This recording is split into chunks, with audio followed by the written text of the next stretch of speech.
안녕하십니까. 식품화학 시간입니다. 자, 오늘 이 시간부터는 식품화학이 이제 핵심 이론 및 심화 수업입니다.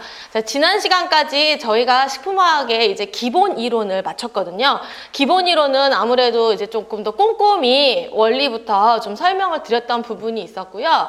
그리고 이제 그 화학적인 부분이다 보니까 이제 여기서 어떻게 바뀌고 이것들을 하는 부분들을 좀 더 꼼꼼히 설명을 해서 이제 기본 이론을 이제 끝냈고요. 오늘부터는 이제 이 내용들 중에서 이제 핵심 및 심화 이론이에요. 그래서 이제 사실은 심화 이론 부분을 준비하면서 어떤 부분을 준비해야 될지 고민을 많이 했는데요.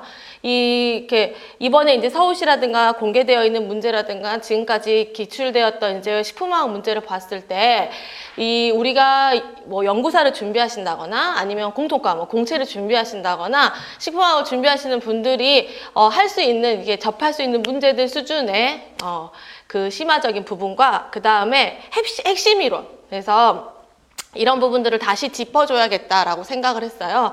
그래서 수업이 교재에 있는 내용을 다시 훑어보는 것은 이미 기본 이론을 했기 때문에 조금 다른 방식으로 그 중요한 이론들을 짚어가자 해서 조금 다른 방식으로 수업을 준비해봤습니다. 그래서 첫 시간이라 조금 정신이 없을 수 있어요. 여기에 드리는 프린트도 있고 또 교재도 옆에다 두고 봐야 되기 때문에 약간 정신없을 수 있지만 제가 하자는 대로 쭉쭉쭉 따라오면서 찾아가면서 공부하면 좋겠습니다. 자, 그래서 지금 이제 우리 핵심 이론 심화 시간에는요, 준비하시는 건 우선 기본 이론 때 썼던 교재를 옆에 두시고요. 그렇기 때문에 그 심화 이론에서는 조금 더 자세히 설명하기보다는 그냥 이미 다 설명한 내용들은 넘어갈 거예요. 막 제가 판서하고 여기서 이렇게 바뀌고 막 이렇게 했던 내용들은 넘어가고요. 이건 이렇게 바뀌었죠, 이건 이렇게 바뀌었죠, 이런 것들로 갑니다.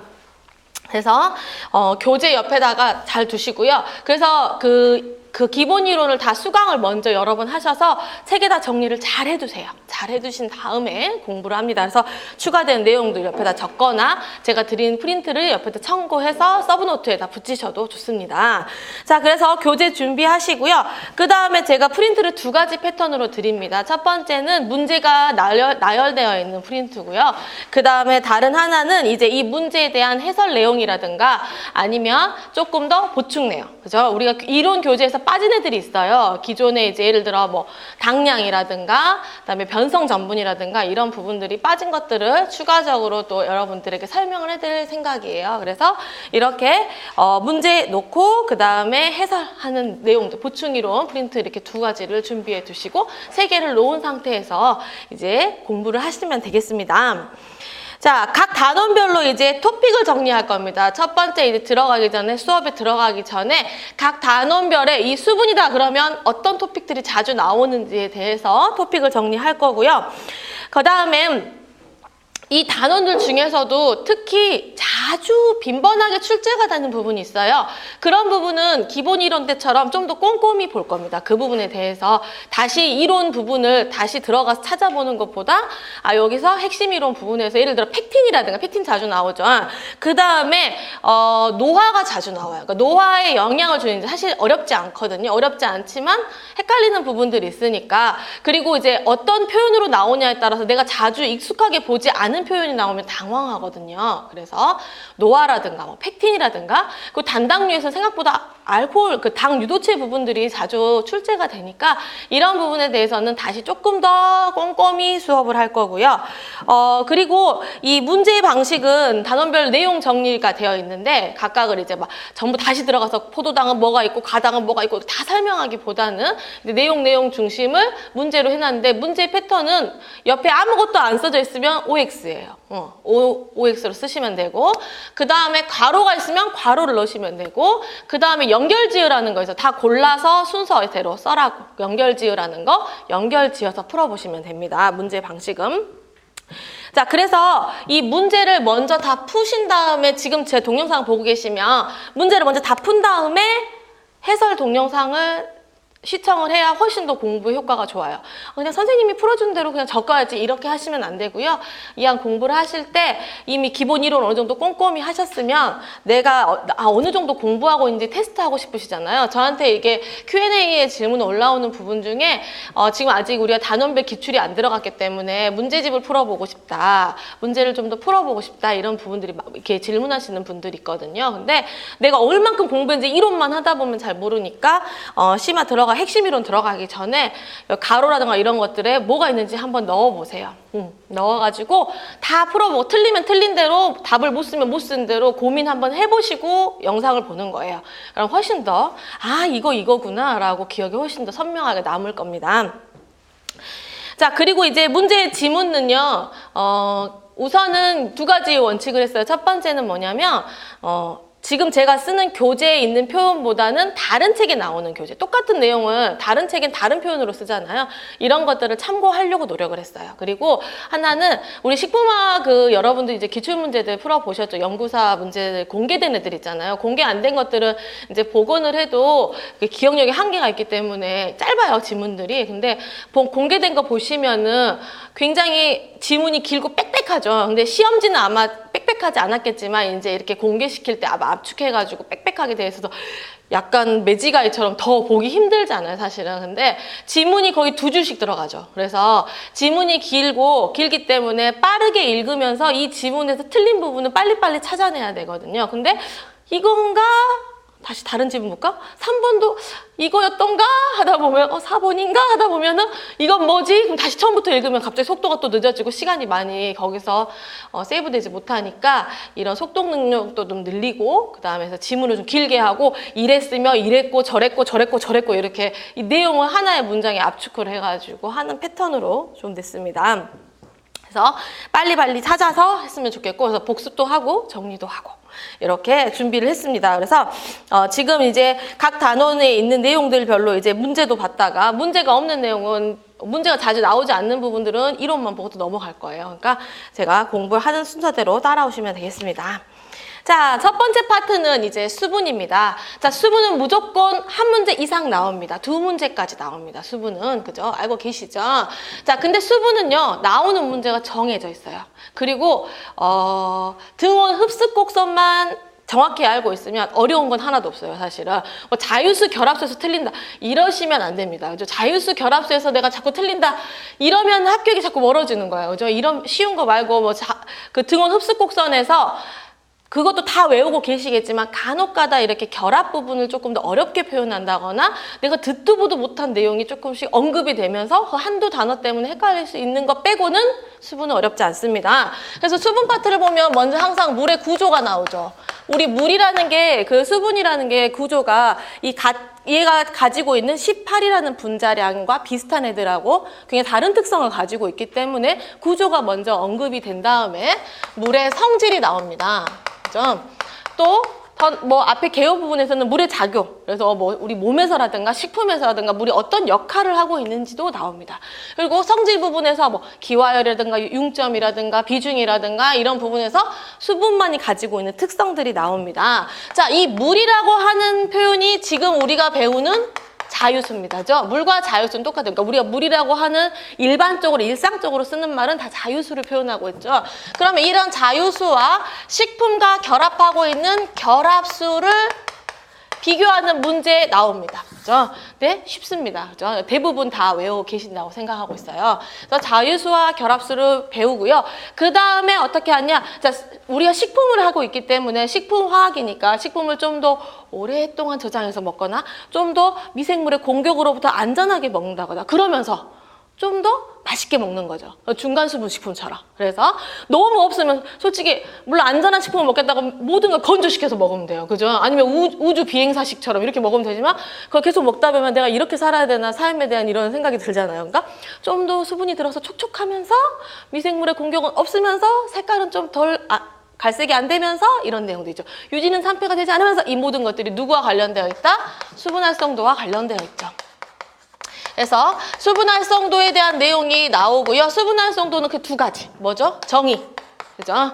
그래서 뭐 임의의 온도에서를 조금씩 고쳐가지고 뭐 100도씨라든가 0도씨라든가 이런 식으로 표현해서 정의 부분이 나올 거고, 자, 정의 부분 정확히 파악을 하고 있고, 정말 간혹가다 문제, 그죠? 자, 간혹가다 문제지. 근데 우리가 식품화학 문제집에서는 항상 문제를 풀죠. 그러니까 문제 부분 체크해 두시면 됩니다. 자, 그 다음에 등온, 흡수, 탈습, 곡선. 그래서 한 번씩 이제 공부를 다 하신 다음에 이제 시험에 가까우면 이제 내가 정리한 내용들을 한 번씩 적어보는 겁니다. 다 내가 선생처럼 적어서 이 1영역, 2영역, 3영역의 각각의 특성에 대해서 다 적을 수 있어야 됩니다. 그래서 등온, 흡습 곡선, 탈습 곡선은 각 영역의 특징에 대해서 전부 다 기억하고 있어야 돼요. 그래서 사실 수분에서 외울 거라고 이거 하나밖에 없습니다. 이렇게 말하면 막 완전히 막 별로인 것 같지만, 물론 저도 암기력이 떨어진다고 항상 여러분들한테 말하고 있지만, 자, 그래서 꼭 기억해야 되는 부분 요겁니다. 자, 그 다음에 수분 활성도와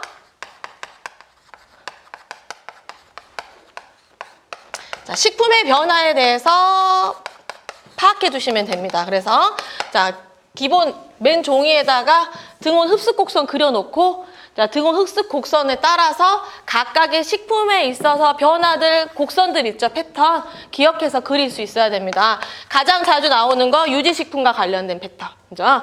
그 다음에 효소 활성에 대한 패턴. 그죠? 효소 활성이 많이 일어나는 구역부터 안정성에 문제가 생기기 시작하기 때문에. 그 다음에 미생물이 증식이 가능한 패턴, 그죠? 미생물이 어디가 잘 자라고 안 자라고, 이 패턴. 그 다음에 우리 마이야르 반응 있죠? 마이야르 반응. 그래서 갈변이 제일 높게 일어나는 수분 활성도 0.6에서 0.7이다. 이런 거 기억하시면 됩니다. 마지막에 총 정리해서 요 수분 활성도와 관련돼서 뭐냐? 수분 활성도를 낮추는 방법. AW를 낮추는 방법 4가지가 있었죠. 그래서 냉동, 건조, 그다음에 뭐 당장, 염장 이렇게 삼투압 조절하는 방법, 그다음에 뭐 가장 쉽지만 가열을 시켜서 수분을 날리는 방법, 이런 식으로 마지막에 이런 패턴들을 다 기억을 하면서 이거를 어떻게 할 거냐, 우리가 어떻게 하면 식품을 안전하게 안정성을 높일 거냐, 저장성을 높일 거냐. 그래서 이런 부분에서 마지막 이제 총정리로 이렇게 수분 활성도를 낮추는 방법. 수분 활성도 낮추는 방법은 아주 간단하죠. 물을 줄이고 용지를 늘리면 돼요. 그죠? 물을 없애거나, 냉동하고 건조는 뭐예요? 물이 빠져나가는 부분이죠. 그다음에 용질의 양을 늘리거나 뭘 첨가해가지고 이렇게 해서 이렇게 정리를 하시면 됩니다. 각각에 따라 수분은 이겁니다. 자, 그러면 이제 제가 드린 거 보면 양쪽에다가 이제 프린트를 딱 놓으시고, 자, 먼저 물의 구조라고 되어 있는 부분 있죠? 제가 프린트를 작성하다 보니까 이게, 막 이렇게 차이가 나지 않아가지고, 저도 아까 호주께서 찍으면서 직원분하고 둘이 막 헷갈려가지고 정리해줬는데, 물의 구조라고 써져 있는 프린트 부분이 있죠. 그거는 이론 부분이에요. 그래서 이론 부분이고, 그 다음에 이제 문제 부분은 이제 1번부터 쭉 나열되어 있는 게 문제 부분입니다. 자, 그러면 물의 구조에 있는 부분부터 비어있는 부분은 작성하라는 거예요. 그래서 심화에서는 공부하시면서 좀 이제 손 놓고 있었던 부분들은 적으면서 갈 겁니다. 그래서 적으면서 갈 거니까 이제 적으면서 따라오시면 됩니다. 자, 물의 구조에서 뭐였죠? 산소 1개. 그 다음에 수소 2개였습니다. 자, 물의 구조는 자, 산소가 1개고 수소가 2개여서 제가 미키마우스처럼 생겼다. 그런 얘기를 했었잖아요. 자, 물 분자, 이 산소와 산소와 수소. 이 물 분자끼리는요. 물 분자의 수소와 산소는 무슨 결합하고 있죠? 공유 결합하고 있습니다. 자, 산소와 수소는 무슨 공유 결합을 하고 있다. 자, 그 다음에 플러스와 마이너스를 띄면서 쌍극자 성질을 지니고 있다. 자, 이렇게 물이 완성이 되면 물끼리의 결합이 있죠. 자, 그래서 다시 이제 물이 완성이 되면 물 분자와 다른 물 분자는 수소 결합하고 있다. 자, 그래서 이 물 분자를 구성하고 있는 산소와 수소 사이에는 아주 강하게 공유결합되어 있습니다. 그래서 우리 그림도 기억나죠? 이렇게 해서 뭐 이렇게 길이도 다 정해져 있고 각도도 있고 이렇게 있었잖아요. 그죠? 이런 부분들은 제가 다 기본 이론에서 다 설명했기 때문에 넘어갑니다. 그래서 이렇게 되어 있고 각각이 이렇게 공유결합하고 있는데 다시 여기가 수소니까 여기가 산소가 오면서 이렇게 수소결합하고 있다 그랬죠. 자, 수소결합에 대한 내용을 조금 살펴봅시다. 오늘 좀 더 자세히. 자, 물의 성질 부분에 자, 네모 박스가 되어 있는데 수소결합 부분 보시면 수소결합이란 원자 간의 전자를 공유하는 공유결합과 다릅니다. 그리고 물 분자 간의 쌍극자와 쌍극자 인력으로 정전기적 결합과 매우 유사합니다. 자, 결합 에너지가 크지 않아서 쉽게 형성되고 쉽게 파괴되고요. 일반적으로 액체 상태의 물은 평균 3개에서 4개의 인접한 물 분자와 결합을 하고 있습니다. 물 분자 사이의 수소 결합에 의한 높은 내부 응집력 때문에 물과 분자량이 비슷한 다른 물질에 비해 융점과 비점이 높다라고 써져 있죠. 자, 이 수소 결합이라는 것은 뭐냐면 우리가 생각하는 가장 센 결합은 공유 결합이에요. 전자를 공유하고 있는 상태의 결합이고, 그거보다 조금 더 약하다 그러면, 그러니까 이제 화학 시간은 아니니까 좀 더 쉽게 설명하자면 좀 더 이온 결합이라는. 수소 결합은 사실은 결합이라는 말을 좀 쓰지 않아도 될 만큼 이게 우리는 인력으로 약간 땡기는 인력으로만 있는 건데, 이런 땡기는 인력 중에서 좀 더 강한 편이에요. 그래서 결합이라는 표현을 쓰는 것뿐이에요. 그래서 이 둘은 쉽게 분리될 수 있고 만났다 분리될 수 있어요. 근데 수소 결합이 되게 강하고 이래서 이렇게 다르다고 하지 않았나 이렇게 생각하실 수 있잖아요. 근데 이 아이들이 많이 모여 있으면 강하겠죠. 수소 결합이 물 분자 물 속에 많이 들어 있기 때문에 강하게 이제 인력을 작용하게 되고, 그러다 보니까 B점이나 융점이 다른 아이들에 비해서 높게 되죠. 수소 결합은 우리가 일반 화학적에서 이제 우리가 사실은 위생을 배우시는 분들은 그냥 화학을 공부하시는 분들이 많거든요. 시험 과목에 있어가지고. 그래서 그분들한테는 설명을 많이 안 해도 저보다 더 잘 알아요. 공부하느라고. 근데 여기 보면은 지금 우리가 여기에 산소가 있고 이렇게 양쪽에 수소가 있잖아요. 그래서 제가 화학을 잘 설명할 수 있을지 모르겠지만, 근데 이렇게 산소라든가 질소라든가 플로르처럼 이렇게 음전하가 센 친구에 붙어있는 수소가 누구하고 잡는 걸 수소결합이라고 해요. 그러면 이 친구가 지금 하나를 가지고 있잖아요, 전자를. 근데 요 산소가 힘이 워낙 세니까 얘를 계속 잡아 당겨요. 그렇기 때문에 얘가 끌려가면서 극을 띠게 되잖아요. 그러다 보니까 얘가 다시 마이너스를 만났을 때 이렇게 인력이 발생하면서 당겨주는 결합이에요, 수소결합은. 그래서 이 결합 부분이 이제 약하시면 얘가 이렇게 플러스고 마이너스고 막 전자고 너무 어려운 부분이 많잖아요. 근데 수소결합은 말 그대로 정전기적 인력인 거예요. 그래서 어떤 거를 공유해서 강하게 결합되어 있는 상태가 아니라 이렇게 얘가 좀 더 극을 띠고 있는데 이 수소가 이렇게 산소라든가 질소라든가 플로우라든가 이런 아이들하고 같이 결합되어 있는 수소들이 누군가와 결합하는 아이들. 그래서 이렇게 센 애들, 전기 음성도가 큰 원자랑 결합이 되어 있으면 이 수소가 이제 이 아이들하고 이제 자꾸 이렇게 당기니까 강하게 하니까 뺏기게 되니까 얘가 플러스를 좀 더 강하게 띠게 되는 거죠. 그래서 이렇게 결합을 하게 됩니다. 그 정도의 개념으로 생각하시면 돼요. 왜냐하면 이제 수소 결합이 자꾸 나오고 그 다음에 극성이나 비극성 이런 부분들이 나와가지고 생각보다 어렵게 생각하시는 분들이 있어서 조금 보충 설명했습니다. 자, 이렇게 해서 수소 결합을 보시고요. 자, 우리 문제를 조금 볼까요? 문제 아니구나. 자, 그 다음에 물의 성질을 보시면요. 자, 물의 성질 보시면 물과 비슷한 분자량을 가진 다른 화합물과 물리적 성질이 크게 다르다고 써져 있죠. 자, 물의 특징에서 우리가 자주 언급하는 얘기는 뭐냐? 자, 융점, B점 언급합니다. 뭐든지 다 커요. 그죠? 자, 융점 누구예요? 녹는 점이죠. B점, 끓는 점. 융점, B점 크고요. 그 다음에 비열, 비중, 표면 장력 또 모두 큽니다. 다른 거에 비해서. 그리고 그때 표도 있었죠. 기화열도 컸었죠. 기화열도 큽니다. 물의 성질. 그래서 다른 애들에 비해서 융점, B점도 높고 비열, 비중, 표면 장력, 그 다음에 기화열도 다 높습니다. 이런 특징을 가지고 있다 적어두시면 됩니다. 자, 그럼 이제 자유수와 결합수 부분 볼 차례죠. 자, 문제를 봅시다. 문제를 보시면, 자, OX 문제가 있는데 먼저 다 풀어보셨죠? 풀어보시고요. 자, 1번부터 갑니다. 자유수란 보통의 물과 같은 상태로 자유로운 이동이 가능하고 수용성 성분을 녹이는 용매로서의 기능을 가지고 있고 식품을 건조할 때 쉽게 제거되며 빈결점 이하로 냉각하면 동결하는 물이다. 맞습니다. 그죠? 옵니다. 자, 결합수란 식품 안에서 다른 성분과 결합된 상태의 물로서 용매로 작용하지 않고 미생물이 이용하지 않으며 수증기압이 자유수보다 낮아서 100도씨에서도 증발되지 않는다. 맞습니다. 그죠? 옵니다. 미생물은 자유수에서는 생육 번식되지만 결합수에서는 불가능하며 식품에 설탕이나 소금을 첨가하거나 건조하면 결합수와 식품 성분 간의 결합이 약화되어 식품의 저장성을 향상시킬 수 있다라고 써져 있죠. 자, 이거는 O일까요? X일까요? 자, X입니다. 자, 어디 부분이 틀렸는지 체크해 보셨나요? 자, 어디 부분이 틀렸냐? 결합수 부분이 틀렸습니다. 그죠? 자, 결합수 부분을 자유수로 바꿔주셔야 돼요. 그래서 식품에 설탕이나 소금을 첨가하거나 건조하면 자유수와 식품 성분 간의 결합이 약화되어서 식품의 저장성을 향상시킬 수 있다라고 바꿔주시면 됩니다. 자, 그 다음에 그러면 우리가 이제 이론 내용으로 자유수를 자유수 결합수 한번 정리하고 가겠습니다.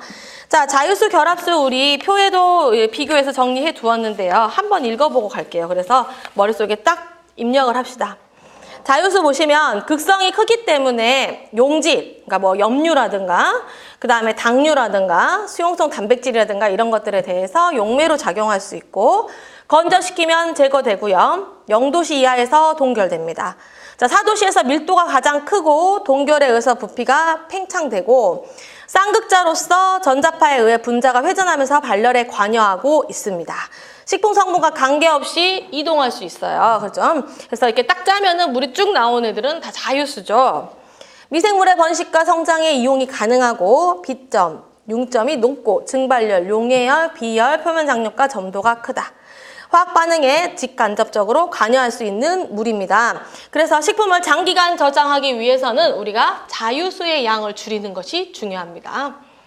자, 결합수는 용질에 대해서 용매로 작용하지 않습니다. 식품 성분과 결합되어 있기 때문에 용매로 작용하지 않고요. 자, 100도씨 이상에서 건조가 어려우며 0도씨 이하에서도 얼지 않습니다. 수증기압이 낮죠. 그래서 그때 그림으로 설명을 드렸었어요. 그래서 물만 올라가는 거하고 자, 결합수에는 식품 성분이 결합되어 있기 때문에 수증기압이 낮을 수밖에 없어요. 그래서 100도씨가 돼도 끓지 않습니다. 그죠? 수증기로 바뀌지 않아요. 마이너스 20도씨 이하에서도 얼지 않고요. 자유수보다 밀도가 큽니다. 자, 밀도는 부피분의 질량이었습니다. 그래서 질량을 가지고 있기 때문에 식품 성분과 결합해서 질량이 무겁기 때문에 당연히 밀도가 높아집니다. 그래서 결합수는 밀도가 자유수보다 큽니다. 전자파에 의한 분자 회전이 제한되어 가열에 관여하지 못하고요. 식품 성분의 침전, 점도, 확산 등이 일어날 때 함께 이동할 수 있습니다. 미생물의 번식과 성장에 이용이 불가능하고 식품 성분과 이온 결합 또는 수소 결합을 하고 있습니다. 식품 조직을 압착해도 제거되지 않는 게 결합수의 특징입니다. 자, 그 다음에 우리 수분 활성도 봅시다. 자, 수분 활성도 조직 정의를 할 때 수분 함량과 수분 활성도가 다른가요? 하시면 안 됩니다. 그죠? 다릅니다.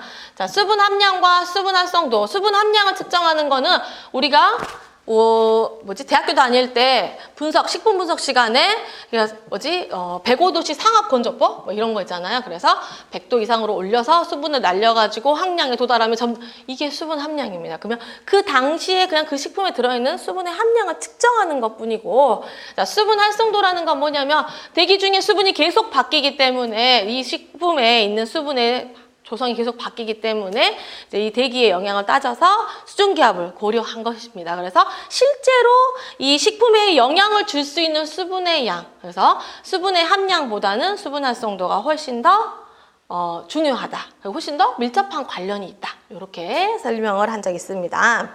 자, 그러면 수분 활성도의 정의를 보시면 임의의 온도에서 그 식품이 나타내는 수증기압에 대한 같은 온도에 있어서 순수한 물의 최대 수증기압의 B로 나타낸다라고 써져 있죠. 자, 그래서 이 수분활성도에서 이 정의 부분에서는 그 임의의 온도 또는 뭐 이 온도를 줄 때 예시에서 예를 들어 20도라고 이렇게 줄 수도 있어요. 어떤 온도를 가리킬 수 있는데 보기에서 그러면 그 온도와 뒤에 있는 식품의 온도, 식품의 수증기압을 쟀을 때 온도만 같으면 돼요, 둘이. 요것만 중요합니다. 근데 임의의 온도에서 또는 어떤 온도에서 그 식품이 나타난 수증기압에 대한 뭐 0도씨에서의 순수한 물 아니면 100도씨에서의 순수한 물의 수증기압의 비 이런 식으로 표현이 되어 있으면 틀린 보기입니다. 그래서 양쪽만 같은 표현으로 되어 있으면 된다. 자, 그래서 계산식을 정리해보면 우리 수증기압의 정의 읽어보고 식은 이렇게 쓸 수 있죠. 밑에 P0분의 P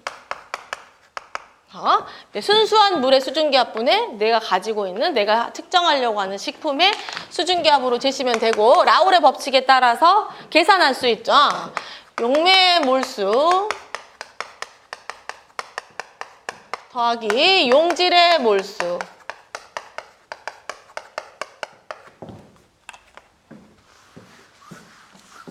분의 용매의 몰수입니다.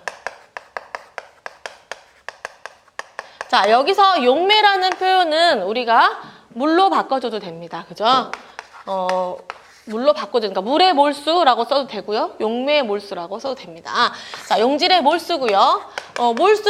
몰수에 대한 그 정의만 알면, 식만 알면 무조건 다 풀 수 있죠. 그래서 분자량분의 질량입니다. 그래서 이 식을 암기해 두면 우리가 이제 문제를 푸는 데는 어렵지 않습니다. 자, 그러면 문제를 풀고 한번 봅시다. 자, 문제 보시면 첫 번째 4번 보세요.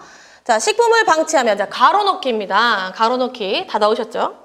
식품을 방치하면 대기의 습도와 평형에 이르러, 자, 흡습도, 탈습도 일어나지 않으면, 자, 이 지금 지문은요 어떤 상태냐면요 이런 밀폐된 공간에 식품을 놔뒀을 때 상태입니다. 그래서 그러면 왔다 갔다 하다가 짠! 하고 평형에 이르게 되겠죠. 그래서 흡습도, 탈습도 일어나지 않으면 식품은 일정한 수분을 함유하게 된다. 이와 같은 상태의 수분을 무슨 수분이라 한다? 평형수분이라고 합니다. 그러나 평형수분은 대기의 온도와, 그러니까 같은 말이에요. 자, 그러나 평형수분은 대기의 온도와 습도에 따라서 변하므로 대기 중에 상대 습도를 고려한 수분활성도를 측정해서 나타낸다. 수분활성도는 임의의 온도에서 그 식품이 나타내는 수증기압이라고 쓰면 되죠. 그 식품이 나타내는 수증기압. 그죠? P니까 그 식품이 나타내는 수증기압에 대한 같은 온도에 있어서의 순수한 물의 최대 수증기압. 순수한 물의 최대 수증기압. 민 P0의 B를 구하는 게 수분활성도입니다. 그래서 이 순수한 물의 최대 수증기압의 B로 정의되며 식품 중에 이용 가능한 수분의 양과 밀접한 관련이 있습니다. 자, 그러면 그 다음 문제 한번 풀어봅시다. 이미 지난번에도 풀어줬던 문제입니다. 자, 문제를 보시면 20% 설탕 용액의 AW를 구하세요예요. 자, 20% 설탕이라니까 물이 80%죠. 우리 80%고 설탕의 분자량 우리 대부분 이제 만약에 문제가 나온다고 했을 때 대충 뭐 포도당의 분자량이라든가 그 다음에 설탕의 분자량에다가 소금의 분자량 이런 건 대충 알고 계시잖아요. 그렇지만 거의 다 제시를 해요. 왜냐하면 안 하면 문제가 복잡해지니까 또 이제 막 이의제기 들어오고 막 이런 또 고쳐야 되고 답 없으면 들어가야 되니까 그래서 340이라고 제시를 했죠. 자, 그러면 용매의 몰수 더하기 용질의 몰수분의 용매의 몰수니까 계산해 봅시다. 용매의 몰수 얼마냐? 분자량분의 질량이었습니다. 자, 물의 분자량 얼마냐? 18이죠. 그래서 18분의 80 더하기 용질의 몰수입니다. 용질의 몰수는 자, 분자량 342분의 20입니다.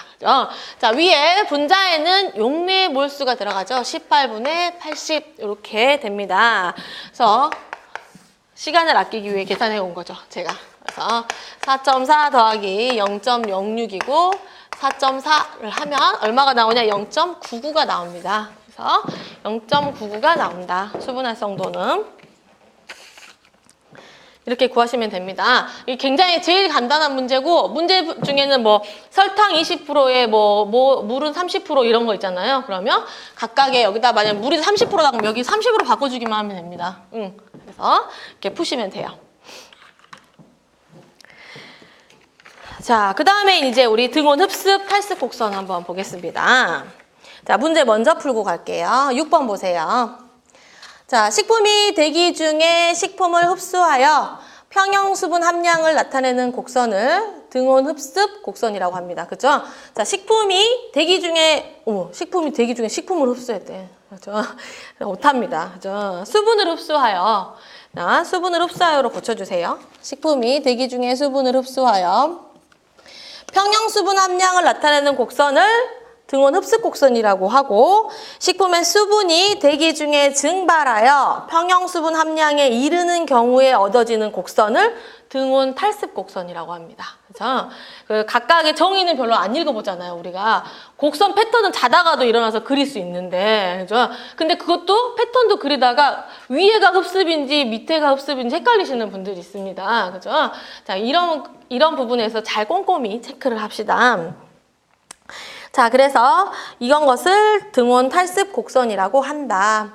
자, 온도가 높을수록 같은 상대 습도에 대응하는 수분 함량은 낮아진다 라고 써주면 되죠. 그래서 마지막 괄호는 낮아진다 또는 작아진다가 정답입니다. 자, 온도에 따른 이 등온 흡습 곡선과 탈습 곡선에 대한 내용은 제가 예전에 처음에 여기 대방에 왔을 때 그 마무리 특강에서 한번 한 적이 있었는데, 한번 이 부분은 암기해 두시는 게 좋으니까 한번 봅시다.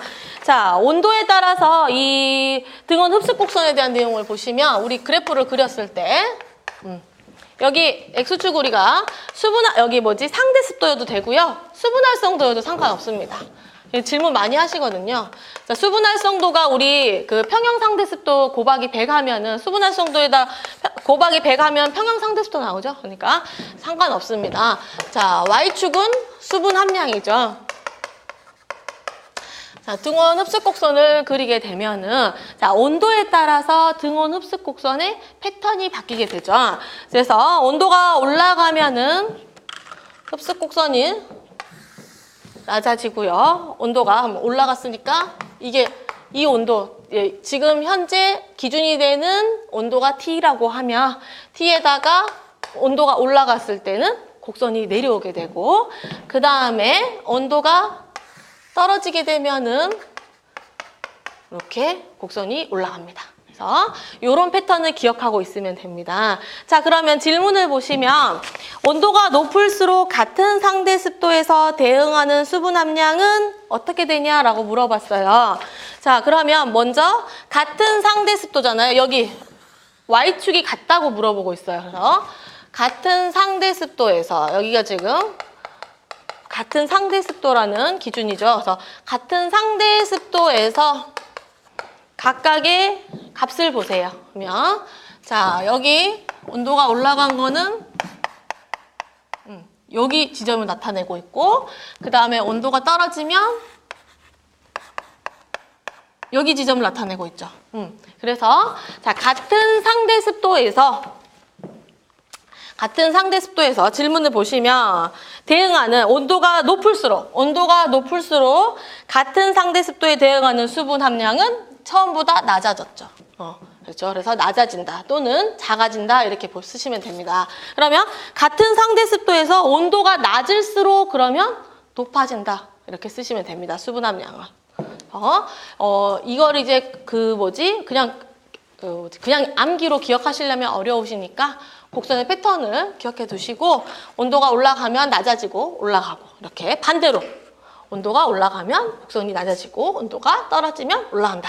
이렇게 그리시면 금방, 왜냐면 지문을 보다 보면 헷갈리잖아요. 그래서 오늘도 사실은 제가 그 기본 이론에서는 그림을 많이 사용을 했었는데, 그림을 사용하다 보면 지문이 나왔을 때 바로바로 적용이 안 되는 부분이 있어서 또 지문으로 이 내용들을 썼거든요. 그래서 이런 부분들이 그림과 그 다음에 글씨를, 내용을 잘 그때그때 맞춰가지고 여러분들이 잘 대응해서 시험 봤으면 좋겠습니다.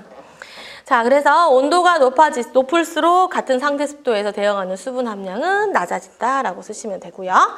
7번 보시면 대부분의 식품에서 흡습과 탈습은 가역적이지 않습니다. 그쵸? 그래서 탈습을 시키고 난 다음에 다시 흡습을 했을 때 다시 생물처럼 식품으로 돌아가지 않죠. 그래서 가역적이지 않는데 건조식품이 대기 중에서 수분을 흡수하고 방출할 때 흡습 곡선과 탈습 곡선이 일치하지 않는 것, 이런 현상을 이액 현상이라고 부른다. 틀렸습니다. 그렇죠? 자, 이 현상을 이력 현상이라고 부릅니다. 그리고 영어로는 히스테레시스입니다.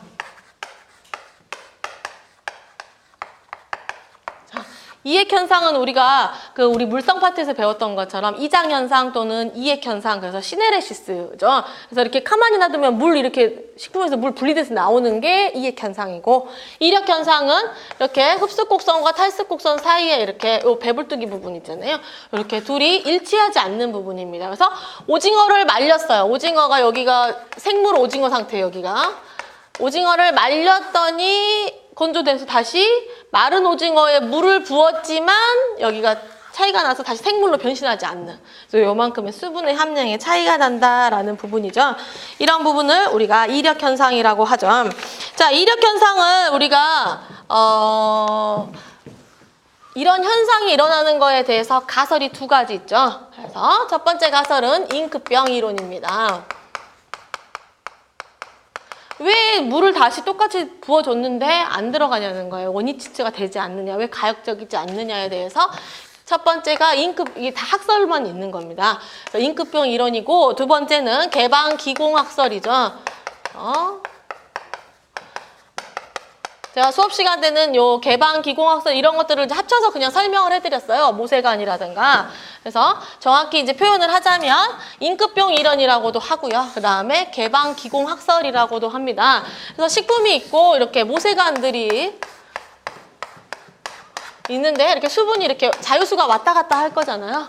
이렇게 자유수가 왔다 갔다 하는 부분에서 건조를 시키면 자유수가 이렇게 날아가죠. 날아가게 되고 이 공간에 수분이 빠지면서 어떻게 되느냐, 모세관이 쪼그라들겠죠. 수분이 없어지면서 모세관이 쪼그라드니까 다시 수분이 돌아왔을 때는 모세관 변형으로 다시 들어갈 수가 없다. 이런 게 개방기공학설입니다. 그럼 잉크병 이론은 뭐냐면 우리는 잉크병을 별로 쓸 일은 없지만 본 적은 있잖아요. 중세 영화 같은 거 보면은 저도 이렇게 날개가 붙은 거를 찍어가지고 쓴 다음에 지장을 쫙 찍고 비둘기한테 묶고 좀 날아가잖아요. 그리고 거기까지 안 가도 간혹 집에서 잉크병 쓰시는 분들, 근데 거의 찾아보기 힘들죠 우리는. 근데 잉크병이 이렇게 생겼잖아요. 근데 이렇게 생긴 병들을 생각해 보면 나올 땐 나오는데, 부으면 나오는데 다시 들어가기 힘들어요. 그렇죠? 나오지만 다시 이렇게 넣어줄 때 나온 양만큼 다시 넣어주는데 여기에 들어가지 않습니다. 잘. 그죠? 이게 감이 안 오면 잉크병이 있어요. 잉크병이 있으면 금방 알거든요, 사실은. 그래서 이거를 조금 정리를 해보자면, 잉크병 이론에 대해서는, 자, 모세관에 존재하는 수분이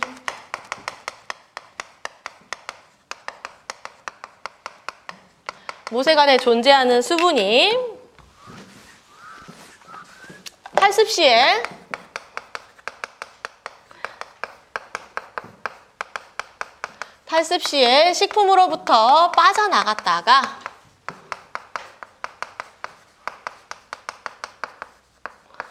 흡습 시에는 주변의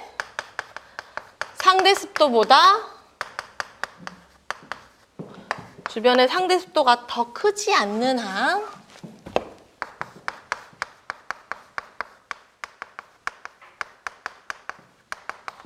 전량 다시 흡습되지 않는다는 이론입니다.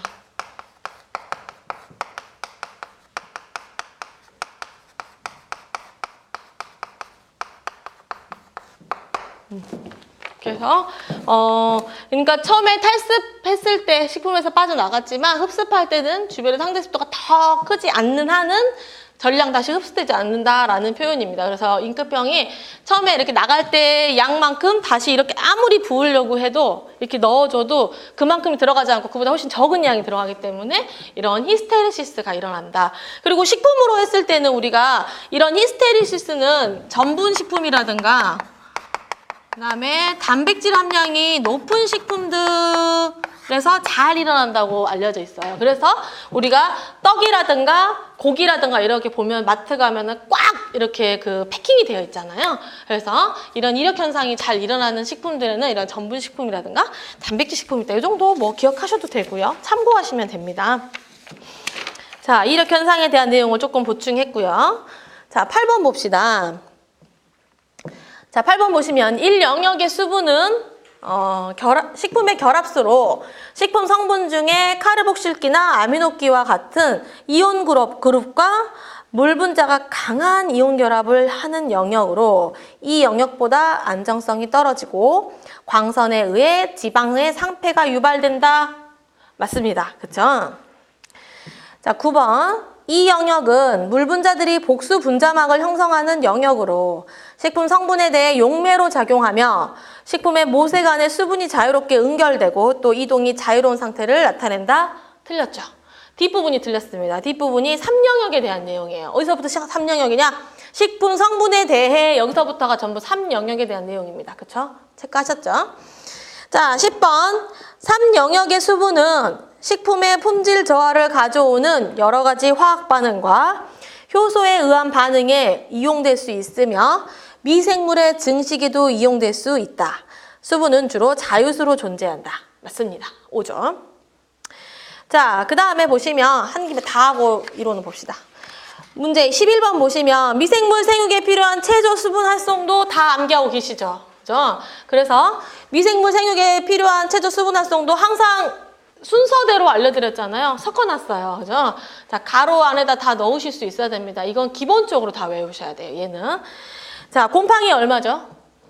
0.8입니다. 자, 내건성 곰팡이는 0.65, 효모는 0.88, 내삼투합성 효모는 0.6, 그 다음에 세균은 0.9입니다. 그래서 각각의 숫자, 생각보다 이 미생물과 관련된 내용 숫자 자주 나옵니다. 그래서 다 외우셔야 되고, 그 다음에 위생하고 같이 공부하시는 분들은 자연스럽게 또 다 거기 위생에서 또 나옵니다. 이거 외우셔야 되고, 그리고 이거와 관련된 보기 자주 나오는 거 있죠. 그래서 이걸의 결론은 뭐니? 라는 거예요. 식품에 0.6 이하로 내리면, 식품의 수분 활성도 0.6 이하로 내리면 아무 미생물도 증식할 수 없어요. 그렇죠? 최소 수분은 0.6입니다. 0.6. 그래서 자, 12번. 비효소적 갈변 반응은 단분자층을 형성하는 수분 함량 이하에서는 가장 낮은 반응 속도를 보이다가, 잘 읽어보셔야 돼요. 단분자층을 형성하는 수분 함량 이하에서는 가장 낮은 반응을 보이다가 수분 활성도가 증가함에 따라 반응 속도가 증가하지만 갈변 반응이 최대치에 도달한 후 수분 활성도가 증가하여도 반응 속도는 감소한다. 옵니다. 그렇죠? 이 그래프의 패턴을 그대로 설명하고 있습니다. 자, 얘는 5. 자, 마지막에 있는 문제는 이거 이렇게 그림 있는 애들은 주로 영양교사 같은 이런 문제들이, 우린 이런 문제까지는 안 나오잖아요. 근데 이 냉동과 관련되는 이 동결과 관련된 문제여서 넣어놨습니다.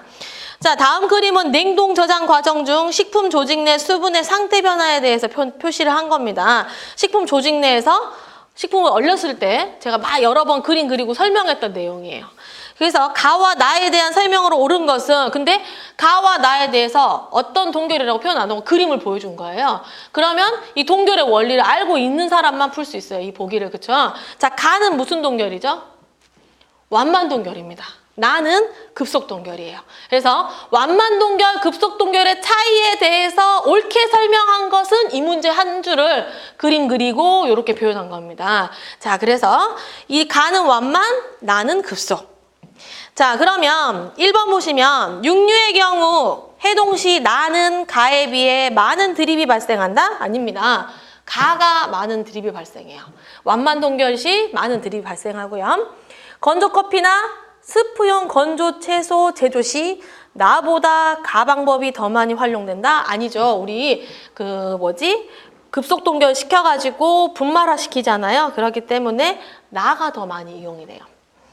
그 다음에 3번 보세요. 나에서는 미세한 얼음 입자가 균일하게 분산되어 가에 비해 조직의 파괴가 적으며 연육 효과가 있다? 맞습니다. 그렇죠?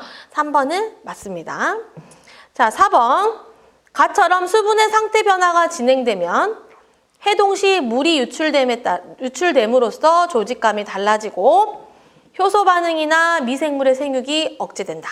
자, 4번이 틀렸는데 어떻게 틀렸냐면 조직감이 달라지고까지는 맞는 말이에요. 근데 뒤에 보면 효소 반응이나 미생물의 생육이 억제된다라고 써져 있는데 해동을 시키면 이런 완만 동결의 경우에는 조직의 상처가 더 많죠. 조직이 많이 변성이 돼가지고 해동을 시켜서 만약에 실온에다가 그냥 놔둬서 해동을 시키면 오히려 더 빠르게 그 색깔도 빨리 변하고 미생물 번식도 더 쉬워지고 그런 얘기 설명 들으신 적 있죠? 그래서 4번에는 뒷부분이 틀렸습니다. 그래서 효소 반응이나 미생물의 생육이 빨라진다 이렇게 바꿔주시면 됩니다. 가와 나에 나타나는 수분 상태의 변화는 물 분자 간의 수소 결합에 의한 것이며 건조 현상은 세포 단층막의 결합수에 의한 승화 현상이다. 아니죠. 자, 우리 건조가 일어났다는 것은 자유수가 빠졌다는 거예요. 그렇죠? 그래서 자유수에 대한 내용인데 결합수에 대한 내용으로 써놨기 때문에 5번도 틀렸습니다. 이렇게 푸시면 되는 문제입니다. 자, 그래서 이 내용들을 보시면은 우리 등원 흡습 곡선하고 탈습 곡선 내용을 보시면 이론 그 보충 자료에 보시면 이 흡습 곡선과 탈습 곡선에서 경사와 굴곡점에 영향을 주는 요인에 대해 적어져 있죠. 자, 내용 써져 있어요. 프린트에 있어요. 보시면 이렇게 경사와 흡습 곡선하고 탈습 곡선이 있잖아요. 근데 가지고 있는 대학 교재 같은 거에 보신 적이 있을 수 있는데 이런 곡선의 굴곡과 패턴이 식품에 따라서 이렇게 다른 것도 있고 이렇게 여러 개 있는 그림 보신 적 있죠? 달라지게 돼요. 그래서 이렇게 굴곡점과 경사에 영향을 주는 요인에 대해 3가지가 있습니다. 첫 번째 보시면 그 식품이 가지고 있는 수분과 각 성분들 간의 결합력이 영향을 미치게 되고요. 두 번째는 자유수와 결합수의 상대적인 양, 그죠? 비율이 영향을 줄 수 있겠죠, 당연히. 그 다음에 성분들의 조직 구조 상태에 따라서 차이가 있어서 우리가 여러 식품을 가지고 등원 흡습 곡선을 하면 이렇게 패턴이 달라지고 굴곡이 바뀌고 경사가 그래서 지금 우리가 그 교재에도 보면은 그 등원 흡습 탈습 곡선을 보면 1굴곡점하고 2굴곡점 이렇게 써져 있잖아요. 이렇게 급격히 패턴이 바뀌는 부분이 지점이 있잖아요. 이런 지점이 바뀌게 되고 그 다음에 슬롭이 바뀌게 됩니다. 패턴의 슬롭이 경사가 바뀌게 되는 부분은 이런 요인에 의해서 영향을 받게 된다. 체크해 두시고 자 1영역, 2영역, 3영역에 대해서 한 번만 짚고 10분 쉴게요. 자, 1영역부터 보시면 우리 단분자층 형성 영역이었습니다. 그죠? 자, 단분자층 형성 영역 우리 이제 내용은 다 책에도 정리가 된 거고 집에서 이제 공부를 다 마치시면 수분에 대해서 내가 완벽히 마스터했다. 항상 그려보는 겁니다. 그려봐서 수분 활성도 X축에 있고 Y축에 수분 함량이 있다. 이렇게 그리시면 되고 그 다음에 등원 흡습 곡선을 그리고 그 다음에 각각의 영역은 3개로 나누어진다. 3개 지점 숫자 기억하셔야겠죠? 자, 0.25, 0.8이다. 이렇게. 그래서 자, 1영역과 2영역과 3영역으로 나누어진다. 자, 1영역은 무슨 결합? 이온 결합. 그 다음에 물의 형태는 결합수. 자, 2영역은 뭐지? 수소 결합. 수소결합, 그 다음에 여기는 준결합수라고 하기도 하고 결합수라고 하기도 하죠. 자, 3영역엔 결합이 있다 없다? 없습니다. 결합이라는 표현이 나왔다. 그럼 이미 틀린 겁니다. 그래서 우리가 공부를 하시고 문제를 푸실 때 자꾸 문제를 풀어가지고 얼른 그 틀린 포인트 찾아내면 시간을 많이 세이브할 수 있어요. 그리고 또 5과목 보시면 힘들잖아요. 5과목 다 풀어야 되는데 현재. 그래서 자, 3영역에서는 어떠한 결합도 존재하지 않습니다. 자유수. 자, 그 다음에 보시면 1영역과 2영역과 3영역은 우리가 머릿속으로 상상을 해야 돼요. 그죠? 자, 식품 성분이 있으면 물이 아주 조금 있을 때는 보세요. 단분자층이에요, 이게. 단 분자층이라는 표현이 되게 헷갈리거든요. 질문을 많이 하세요, 친구들이. 얘를 복수 분자라고 할 수는 없잖아요. 물이 찌끔 있는데, 그쵸? 얘도 단 분자층 형성 영역. 만들어지고 있어요. 올라갈수록. 만들어지고 있는데 우리가 자주 언급하는 포인트가 뭐냐면 BET 포인트잖아요. 자, BET 포인트는 뭐냐면 이렇게 물이 쌓이다 보니까 딱 한 층만 연결된 진짜 단 분자층이 생기게 되겠죠. 물이 한 번만 쌓이게 되는 그 포인트가 어느 정도 된다? 0.3에서 0.4 정도 되는데 이 포인트가 BET 포인트입니다. 그래서 유지식품이 나올 때 이 BET 포인트 매우 중요합니다. 근데 이렇게 책을 보면 제 교재도 약간 말이 꼬여 있어요. 약간 그 가져다 쓰게 되는데 최대한 몇 번을 수정했는데도 말이 어렵거든요. 이 단분자층을 형성하는 1영역보다 조금 더 높아요. 수치가. 근데 이 BET 포인트는 식품에 따라 다를 수 있어요. 이 수분의 영역이요. 정확히 0.25, 0.8 이렇게 안 돼요. 그죠? 식품에 따라 다를 수 있어서 근데 이 BET 포인트가 한 요 정도 영역인데 이게 1영역 딱 1영역과 2영역 딱 이 경계였으면 저도 정말 좋을 것 같아요. 근데 이게 많은 책들에서 경계라고 하는 책도 있긴 한데 경계보다 조금 높은 지역에서 BET가 발생합니다. BET가 그래서 유지의 3패와 관련된 곡선이 이렇게 BET에서 가장 낮다 이것만 체크하시면 돼요. 가장 낮아서 다시 올라간다 체크하시면 되고 그 다음에 이 영역에서 살펴봐야 되는 곳은 여기 0.65 가까이 되는 0.65에서 0.9 정도 사이에 요 정도의 영역이 있습니다. 자, 여기 영역이 누구죠? 중간 수분 식품입니다. 중간 수분 식품. 그래서 우리가 조금 수분이 많이 들어있어요. 예를 들어 양갱이라든가 젤리라든가 좀 더 폭신폭신 촉촉하면서 이 영역의 가장 큰 장점 뭐야? 저장성이 좋다, 안정성이 높다, 안전성, 미생물도 안전하니까 안전하다. 이런 부분. 근데 수분의 함량은 1영역보다 훨씬 더 많아지죠. 왜? 이 물에 있는 이미 단분자를 한번 형성이 된 위로 물이 올라가면서 이렇게 물층을 이루고 있기 때문에 좀 더 수분의 함량이 많아서 촉촉하면서 안정성은 높은 영역이 이 영역이잖아요. 여기에 대표되는 식품들, 중간 수분 식품입니다. 그래서 식품들 정리해놨죠. 그래서 뭐 잼이나 젤리나 건조과일 이 정도. 우리 건조과일의 수분 활성도 외워두실 필요 있어요. 가끔 나옵니다. 그래서 0.8 정도 되잖아요. 그래서 건조과일이라든가 이런 애들. 그래서 적당량 수분을 함유하고 있는데도 미생물 생육은 억제돼가지고 장기간 보존이 가능한 식품들입니다. 이런 친구들이고 그래서 가장 좋은 영역이다 했을 때 관련된 것들. 자, 그 다음에 마지막에 3영역은 그냥 우리가 일반적으로 알고 있는 물의 영역이에요. 그래서 용매로도 사용할 수 있고 날아가고 그 다음에 모든 것들이 활발하게 일어나는 영역, 자유수의 영역입니다. 자, 그래서 각각의 영역에서 각각 숫자들 기억하실 부분들 기억하고 그 다음에 그림의 패턴, 첫 번째 유지의 패턴이 이거였죠. 그 다음에 미생물 패턴 기억나시죠? 미생물에서 보시면 일반적인 미생물, 그죠? 내건성 곰팡이, 내삼투압성 효모 말고 일반적 미생물들은 8 이상에서 이렇게 자라납니다. 그쵸? 그래서 3영역 이상에서 증식 곡선이 나타나는 게 바로 미생물 곡선. 자, 그 다음에 우리 문제를 풀었던 마이야르 반응 한번 볼까요? 단분자층 이하에서는 거의 일어나지 않고 우리 마이야르 수분이 너무 없으면 안 되잖아요. 그래서 그때 점점 증가를 하다가 0.6에서 0.7 사이에서 최대에 오른 다음 수분 활성도가 증가하여도 떨어지죠. 이렇게 패턴이 되어 있죠. 그래서 이거를 아까 기술을 해놓은 거예요. 그래서 너무 낮은 영역에서는 발생하지 않다가 수분 활성도가 증가함에 따라 마이야르 반응이 빨리 진행이 되다가 최대에 이르게 되면 그 이후에 어떻게 되죠? 감소하는 패턴을 나타낸다. 이게 마이야르 반응이고요.